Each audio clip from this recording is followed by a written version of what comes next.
Congressman Louis Gohmert from the state of Texas, who is a member of the House Judiciary Committee. I'm sure you're looking forward to another shot at Jack Dorsey and Mark Zuckerberg. But what we saw yesterday, I mean, they laid some pretty good hits.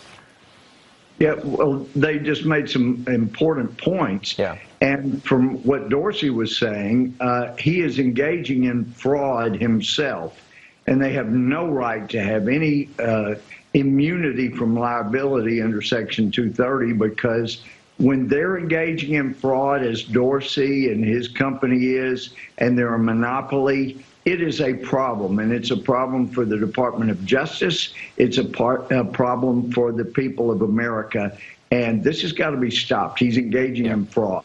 Yeah. One of the most egregious crimes I think that Twitter, and to an extent Facebook did as well, committed was the story of Hunter Biden, when Tony Bobulinski, who is this extremely credible business partner of Hunter Biden, came out and basically said the Bidens are corrupt. I've got all the proof. He's a legitimate person. He had no agenda.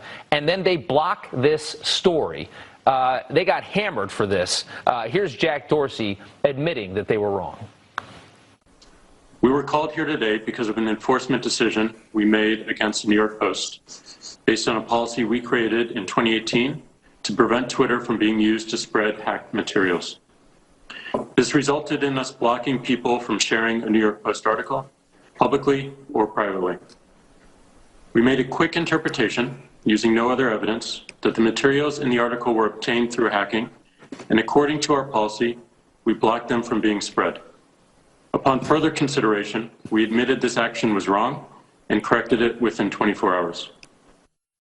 You know, Congressman, I mean, there was so much BS in that statement. I couldn't believe he even said it. I mean, there's so much hack material on Twitter, but only the stuff that hurts Joe Biden seems to be censored.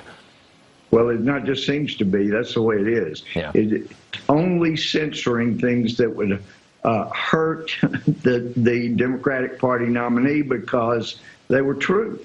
And they raised legitimate questions and legitimate issues, and there was no evidence that was hacked. And the fact that they rely on a third-party fact checker alone is editorializing. It's just absurd. They need to have their immunity removed so that they can be liable for what they're doing as publishers. They're not. They've long since stopped being, just as they used to say, a town square where anybody could come say anything, like Hyde used to be in London. It is so edited, and it's always inuring to the benefit of the Democrat, never to the benefit of Republicans, and especially in this election season. Yeah, you've got that right. Well, this movement called Stop the Steal, which is on Facebook, it's alleging that there was electoral fraud in this election. And again, we don't know if there was or not. It's being investigated. That's all. You know, Facebook flagged all of that, and here's Zuckerberg explaining why.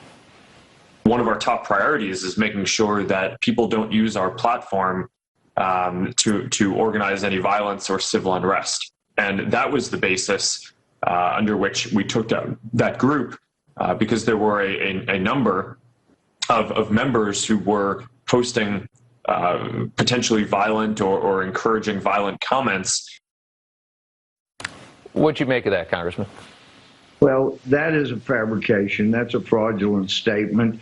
They don't seek to editorialize or censor things that come from Iran, you know, the biggest state sponsor of terrorism that engages in violence and terrorism. They don't engage in editing or censoring them. It's simply editorial comments about things that inured to that would have hurt the Democrats and inured to the benefit of the truth tellers, which in these cases was the Republicans. So these guys, they have a monopoly. We don't like monopolies in America. We like to have a free market where people, ideas, and all can come together and the best ideas win. But they have put not just a thumb on the scale, they put their whole body on the scale, tilting it in favor of Biden and the Democrats. And it is outrageous. They're more powerful than the days of the Hearst dynasty and newspapers. They're far more powerful than they ever were. Yeah, it's tremendous. And they meddled in the election. They chose a side, much like the media did, and they picked a winner. And it's just incredible to watch them try to defend themselves on Capitol Hill. Congressman, thank you so much for your time. Great to see you. Thank you. All right. Thank you. All right, still to come on